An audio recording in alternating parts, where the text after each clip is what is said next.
Segala puji bagi Allah yang masih memberkati kita umur yang panjang untuk kita syukuri dengan ibadah dan amal soleh agar kita mendapatkan ridho dan cintanya, mendapatkan karunia dan berkahnya, serta mendapatkan ampunan dan rahmatnya.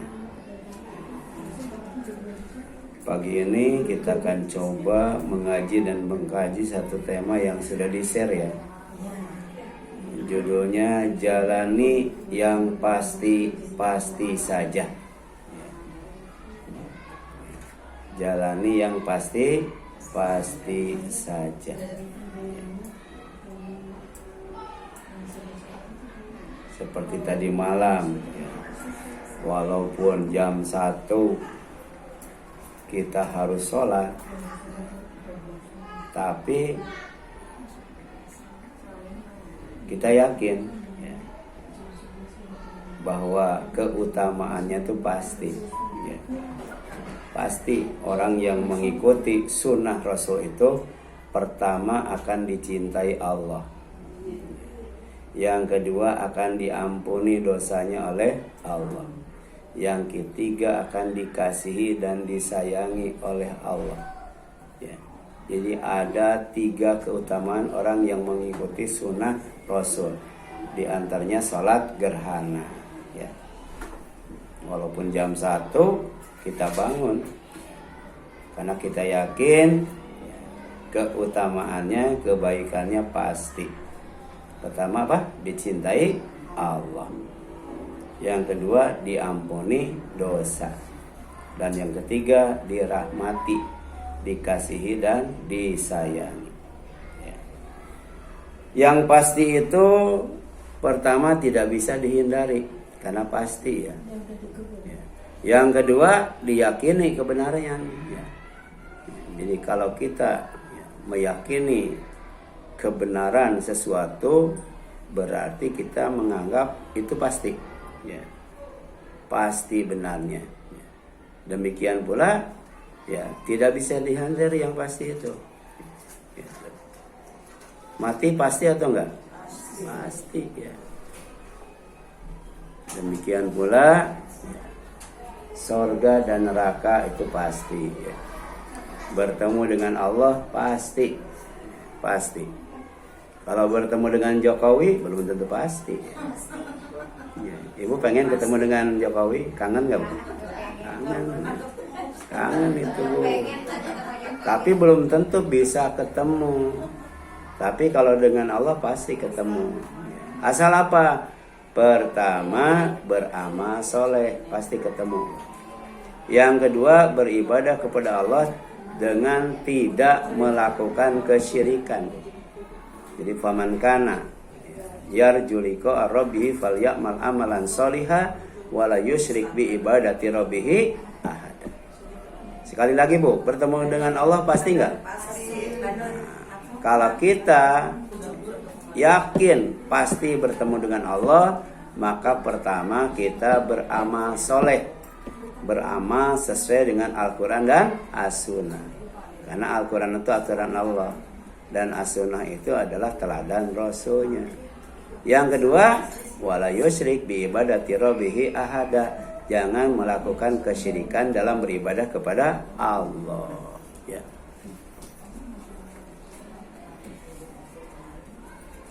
Jadi hidup itu pasti Bu. Hidup itu pasti. Pasti apa? Pasti diuji. Ya. Karena orang yang tidak mau diuji tidak akan naik kelas ya. Tidak akan naik tingkat. Orang yang tidak naik kelas, tidak naik tingkat, berarti tidak bisa melanjutkan ke kelas yang lebih tinggi, ke tingkat yang lebih tinggi kalau tidak mau diuji. Kalau tidak mau diuji, ya maka dia tidak akan dapat ijazah. Ya. Kalau tidak dapat ijazah, nggak bisa jadi presiden, Bu. Nah, ya. Iya, ya. Itu kan di negara Konoha, bukan di negara Indonesia. Jadi di negara Konoha itu Yang tidak punya ijazah boleh jadi presiden, bahkan bisa jadi presiden, ya. Tapi kalau di Indonesia nggak bisa. Jadi orang tidak mau diuji nggak bakal naik kelas. Kalau tidak naik kelas tidak akan bisa melanjutkan ke kelas yang lebih tinggi. Akhirnya tidak dapat ijazah, ya. Gitu. Demikian pula dengan hidup ini, ya. Jadi hidup itu pasti diuji, maka tingkatkan prestasi untuk mendapatkan izzah. Apa izzah itu, Bu? Kemuliaan, kegagahan, dan keperkasaan, serta untuk meraih magfirah. Apa magfirah itu? Ampunan Allah, agar terhindar dari bencana di dunia dan azabnya di akhirat, sehingga umur dipanjangkan dan hidup diberkati. Gitu. Jadi hidupnya tambah baik, hidupnya lebih baik, hidupnya terus baik, ya. Itulah orang yang hidupnya diberkati. Cuman dulu itu dijadikan apa iklan, ya. Jadi kalau ngerokok ini, ya, bikin hidup makin hidup, kan gitu ya. Rokok apa, masih ingat nggak tuh? Ada rokok bikin hidup bikin hidup makin hidup. Itu iklan rokok. Yang bikin hidup makin hidup itu apa, Bu? Kalau kita apa, Bu? Dikasih izzah oleh Allah, dikasih kemuliaan, ya, kegagahan, keperkasaan, dan dikasih magfirah. Apa magfirah itu? Ampunan. Sehingga aman dan selamat dari bencana di dunia dan azab neraka di akhirat. Sehingga dipanjangkan umurnya, diberkati hidupnya.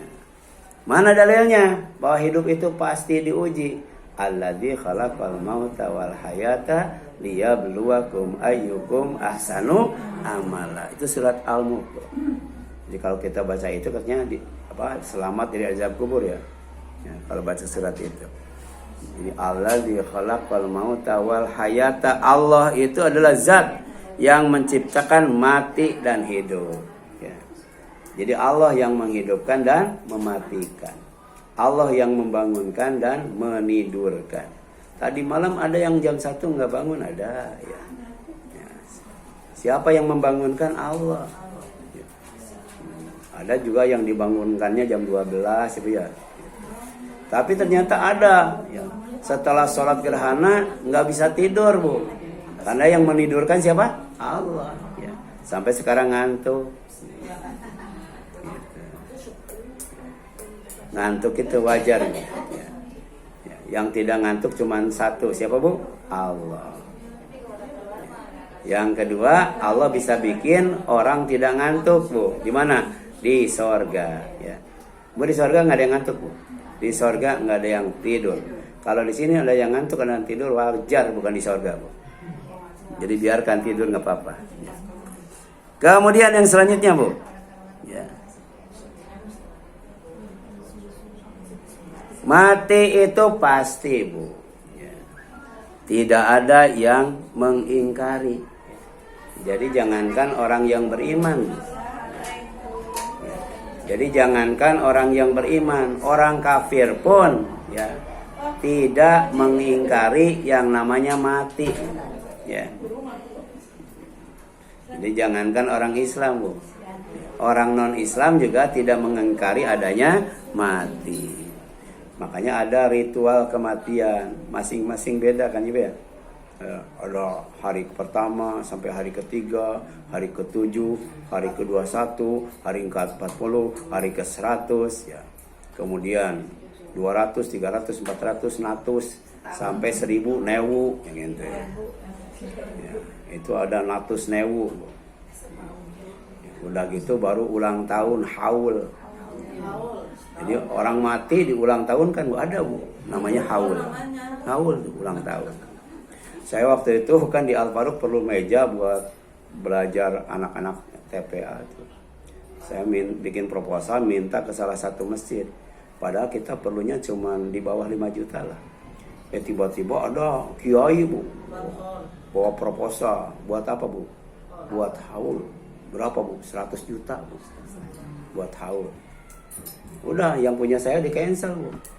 Ya, padahal cuma di bawah 5 juta buat belajar anak-anak.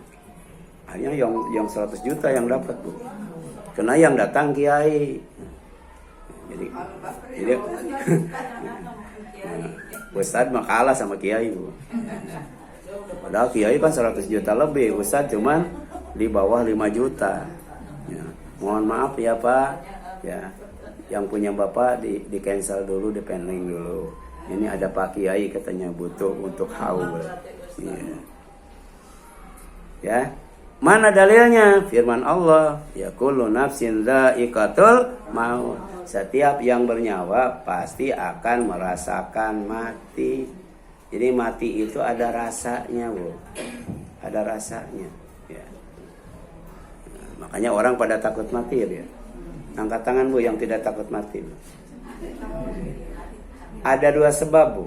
Kenapa orang takut mati? Pertama karena belum mengalami mati, ya. Yang kedua karena belum siap mati. Iya. Ngajinya aja masih apa Bu?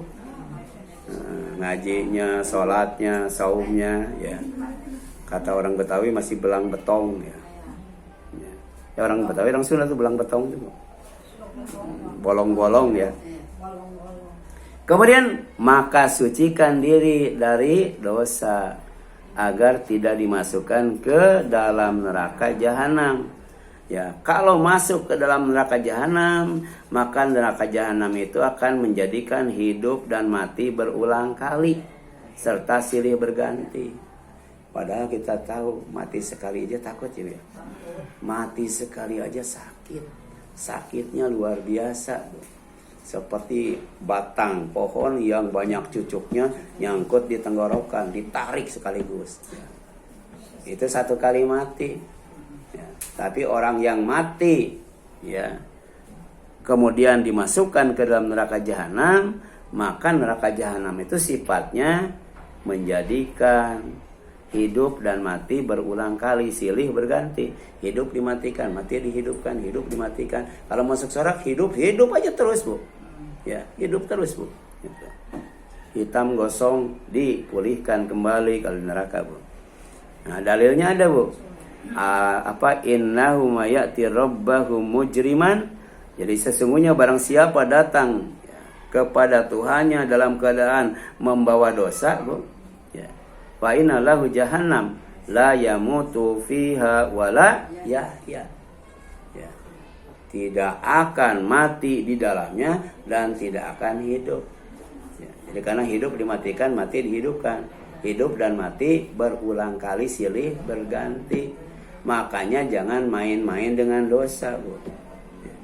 Jangan sampai mati bawa dosa. Makanya begitu berbuat dosa cepat taubat. Begitu berbuat dosa cepat istighfar. Kalau dosanya kepada manusia cepat minta maaf. Kalau pinjam duit bayar Bu. Pinjam barang kembalikan. Kalau rusak ganti. Jangan sampai kemudian dibawa mati Bu. Kalau dibawa mati bawa dosa, resikonya Bu, neraka jahanam. Salah satu sifatnya la yamutu fiha wala yahya. Kemudian yang kedua, siapkan iman dan amal soleh sebagai bekal menghadapi kehidupan sesudah mati. Di mana? Di dalam sorga Aden, sorga yang tertinggi, ya. Gitu. Jadi kehidupan sesudah mati itu, ya, ada kehidupan yang kekal dan abadi. Ya. Apa itu Bu? Sorga. Sorga apa? Sorga Aden. Ya. Ini disebutkan dalam Al-Quran surat Toha ayat 75-76. Jadi wa may ya'ti, siapa yang datang menghadap Allah, maksudnya mati Bu. Ya. Kemudian mukminan, dalam keadaan iman, membawa iman. Qad amilas sholihat, dan telah beramal soleh. Matinya itu bawa iman, bawa amal soleh, tidak bawa dosa matinya itu. Ya, fa ulaika lahumud darajatul ula. Maka bagi mereka akan mendapatkan kedudukan yang paling tinggi. Kedudukan yang paling tinggi itu di sisi Allah. Kedudukan yang paling tinggi itu di surga Bu. Tidak ada tempat yang lebih tinggi daripada surga. Karena surga itu adanya di bawah aras Bu. orang yang tinggal di sorga bisa melihat aras. Ya. Jadi aras itu adanya di atas langit ya. Berarti sorga itu adanya di atas langit. Kalau kita mau masuk sorga harus menembus langit ya. Menembus langit pakai bajai bisa nggak? Nggak bisa. Pakai motor nggak bisa.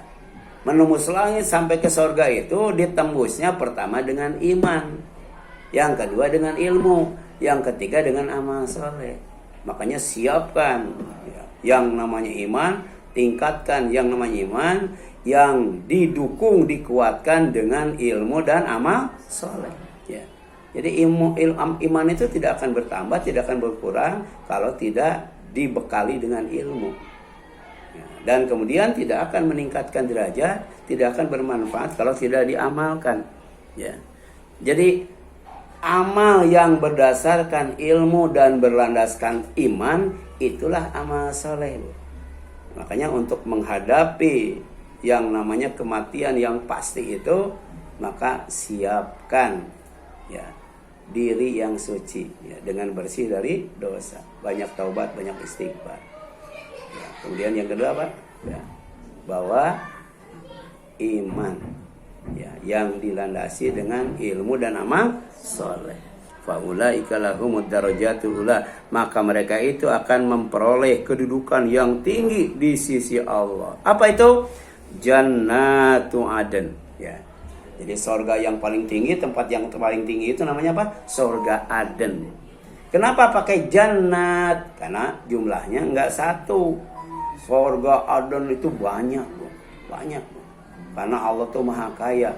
Walaupun satu surganya seluas langit dan bumi, ya, maka Allah tidak akan jatuh miskin kalau semua orang yang beriman, beramal soleh, berilmu, mati tidak berdosa, itu dikasih satu surga masing-masing seluas langit dan bumi.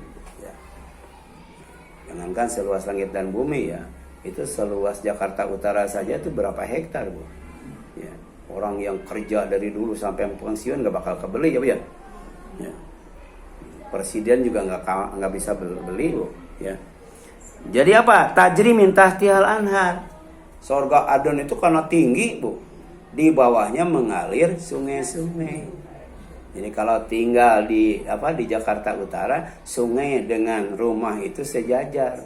Makanya kalau hujan naik ke rumah ya, masuk ke rumah. Jadi surga itu bebas banjir, Bu. Karena sungainya di bawah bukan di atas. Di atasnya ada aras, Bu.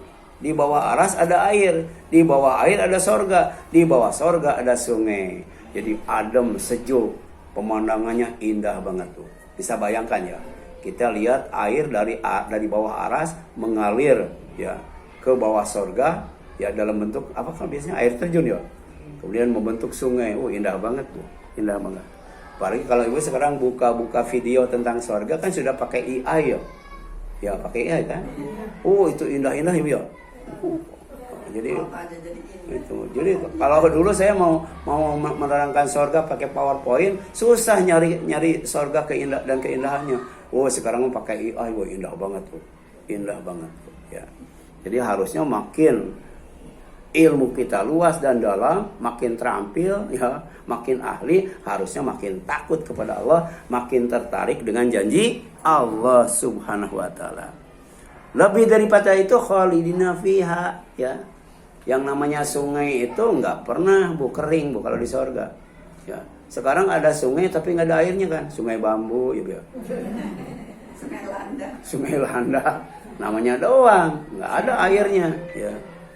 Kemudian wadzalika jazaa'um man tazakka, dan surga Aden itu balasan bagi orang yang ya apa Bu?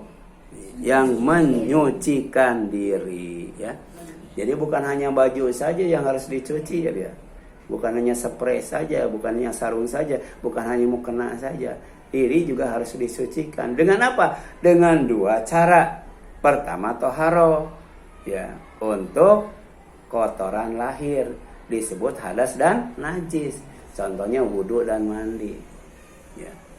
Jadi semakin banyak kita mandi, semakin sering kita wudu, maka semakin banyak ya najis dan hadas itu yang disucikan. Tapi ada kotoran batin. Kalau kotoran batin nggak bisa ya dengan toharo, tapi dengan taubat. Dan dua amalan ini akan mengundang cinta Allah. Innallaha yuhibbut tawwabina wa yuhibbul mutatahhirin. Makanya ada doa, walaupun hadisnya dhaif, tapi ada kaitannya dengan itu. Allahumma ij'alni minat tawwabina waj'alni minat mutatahhirin. Ya Allah, jadikan aku termasuk orang yang ya bertaubat dan bertoharo ya. Supaya apa? Supaya dicintai oleh Allah. Kenapa? Karena bukan hanya bersih lahir, tapi juga bersih batin. Kemudian apa, Bu? Pertanyaan kubur, Bu. Itu juga pasti, Bu. Ya, semua orang bakal ditanya, Bu. Ya. Dan ternyata pertanyaannya esai, Bu. Ya, bukan BS. Dulu kan ada BS ya. Ada multiple choice kan dulu ada. Ada pertanyaan sebab akibat ada. Terus saya waktu sekolah di SMA pertanyaannya sebab akibat. Baca soalnya aja pusing, Bu. Apalagi ngejawabnya, Bu. Ya, kalau misalnya itu usulan dari Pak Habibie apa ya gitu. Kalau ABCD katanya orang bisa ngitung kancing ya. Tapi kalau dikasih soal itu, saya bingung. Yang memahaminya aja bingung, apalagi menjawabnya, Bu ya. Gitu. Nah, pertanyaan kubur itu pasti, Bu. Ya, maka siapkan jawabannya. Ya, dan itu tanpa kecuali ya. Jadi bukan hanya ibu saja, bukan hanya ustadz saja, bukan hanya kiai saja, bukan hanya ajengan saja, yang namanya Habib juga bakal ditanya. Bakal ditanya. Maka sempurnakan iman dengan ilmu dan amal soleh. Agar apa? Agar dapat menjawab pertanyaan malaikat munkar dan nakir, sehingga kuburan menjadi luas, kuburan menjadi terang, kuburan menjadi sejuk, kuburan menjadi nyaman, dan kuburan menjadi menyenangkan. Ibu, enak di kuburan, enak di dunia, Bu? Enak di kuburan, Bu. Kalau doa orang yang sholat jenazah dikabul, Bu. Sebab ketika sholat jenazah